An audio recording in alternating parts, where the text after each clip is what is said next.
recent reports in regards to Joker 2 revealed the absolutely insane and astronomical budget for the second film.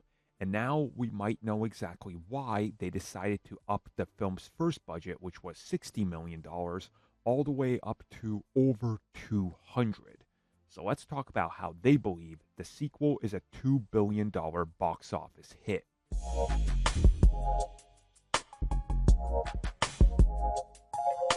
So I've explained this a bit ago, but I'll go through it here for new listeners, viewers, whatever you are. First off, welcome to this. Second off, let's get into the nerdy nitty gritty. So when the first film does good, everything is plugged in to essentially what is the optimizing equation in terms of what did we do right, what did we do wrong, and what can we do again and improve on to make sure that the next entry does even better. Typically, these equations will spit out, hey, how about you increase the budget, you increase these elements that people like, and naturally, you're going to get more money. That's the equation, right? Anybody who's worked anywhere with any sort of analyst, that's what they're going to tell you. Hey, if you produced a good 2-hour film, well, what if we give you 2.5 hours and a little bit more money? Sometimes this can go good, sometimes it can go bad. Now, Joker was a huge victory.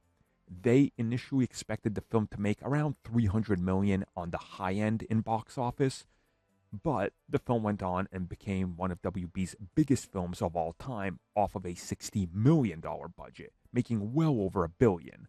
So the moment you're telling investors what you did, they don't follow any of this. They don't know. All they know is, hold up, if we put 60 million in and we got back over $1 billion, that means if we put in over 100 million, we'll get over 1 point whatever. If we put in 200 million, well, clearly 2 billion is within reach. So what they've done is amped up the cost and production of everything in hopes of really capturing more. And just by talking to a couple analysts who I've talked to, it's interesting that 2 of them specifically told me that what they were told is that internally, Joker 2 is being called a $2 billion surefire box office hit. They truly believe that it's going to be this big.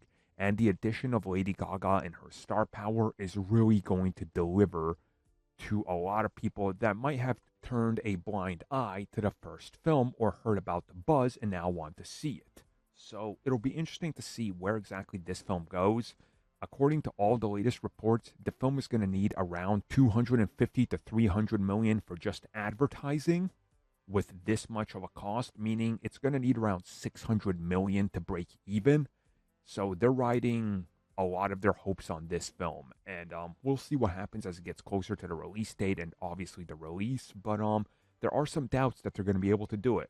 But again, never doubt. Remember how everybody said Avatar 2 wasn't going to come anywhere close to even $1 billion? Yeah, exactly. So we'll see what happens.